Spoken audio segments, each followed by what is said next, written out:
अध्याय 11 नृगराजाचा उद्धार। द्वारकाधीश श्रीकृष्णाची मुले प्रद्युम्न, सांब वगैरे एका उपवनात खेळत होती। खेळून खेळून ती मुले दमली होती।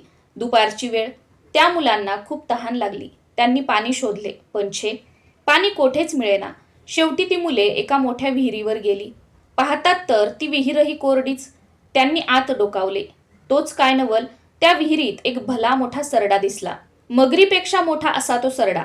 तो त्या विहिरीतून वर येण्यासाठी सारखा धडपडत होता, पण त्याला ते जमलेच नव्हते। मुलांनी त्याची खूप मजा पाहिली। काही मुलांना त्याची दया आली। त्यांनी वेलीचे दोर करून विहिरीत सोडले। त्या सरड्याला ओढून ओढून ती मुले दमली, सरडा काही वर येईना। मुलांच्या खटाटोपाची ती वार्ता श्रीकृष्णाला कळली। मग स्वतः श्रीकृष्ण त्या विहिरीवर आले। त्यांनी सहजच त्या सरड्याला वर काढले। श्रीकृष्णाचा हस्तस्पर्श होताच एकदम काय नवल, त्या सरड्याचे रूप पालटले।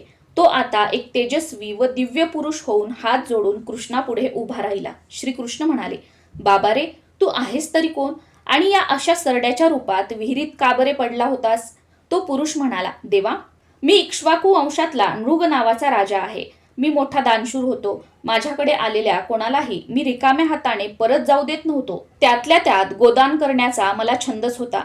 हजारो उत्तम गायी मी ब्राह्मणांना दान दिल्या। पण एके दिवशी एक मोठी गफलत घडली।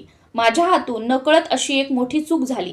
म्हणजे त्याचे असे झाले की एका ब्राह्मणाला मी दान दिलेली गाय कशी कोण जाणे परत माझ्या गायीच्या गोठ्यात खिल्लारात आलेली होती। तीच गाय मी पुन्हा दुसऱ्या ब्राह्मणाला दान देऊन टाकली। तो दुसरा ब्राह्मण ती गाय घराकडे नेत असता पहिल्या ब्राह्मणाने त्याला गाठले। त्या गायीवरून त्या दोघांचे खूप भांडण झाले।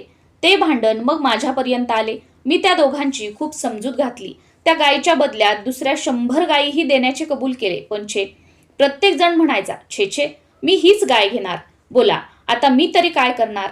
दुसऱ्या ब्राह्मणानेच शेवटी ती गाय नेली आणि मग पहिल्या ब्राह्मणाने मला तळतळून शाप दिला। या साऱ्या भानगडीत खरे तर माझी काहीच चूक नव्हती, पण तो महिना अधिक मास होता। पुरुषोत्तम प्रित्यर्थ मी एका ब्राह्मणाला दान दिलेली गाय तीच पुनः नकळत दुसऱ्या ब्राह्मणाला दान दिली। त्या गोदानात घडलेल्या अपराधामुळे मला तो शाप भोगावा लागला। मरणोत्तर यमराजाने मला हे सरड्याचे रूप देऊन या विहिरीत ढकलून दिले। मी धडपडत येथे पडलो होतो, पण आज मी धन्य झालो। भगवंता, तुमच्यामुळे आज माझा उद्धार झाला। पुरुषोत्तम मासातील गोदानाचे महापुण्य तर माझ्या गाठीशी आहेच, पण सत्संगतीचा महिमा त्याहूनही थोर आहे। ते नकळत घडलेले माझे पाप आज नाहीसे झाले। इतके बोलत असता स्वर्गातून एक विमान तेथे आले। श्रीकृष्णाला वंदन करून तो दिव्य पुरुष नृग राजा त्या विमानात बसला आणि थेट गोलोकात निघून गेला। विष्णूंनी लक्ष्मीला ती गोदानाची आणि सत्संगतीची नृगराजाची कथा सांगितली। नंतर लक्ष्मी म्हणाली, देवा, आता मला अधिक मासातील दीपदानाच्या पुण्याईची कथा सांगावी। मग विष्णूंनी लक्ष्मीला पुढील प्रमाणे त्या कथा सांगितल्या। त्यापुढे 12, 13, 14 आणि 15व्या अध्यायात ऐकाव्या।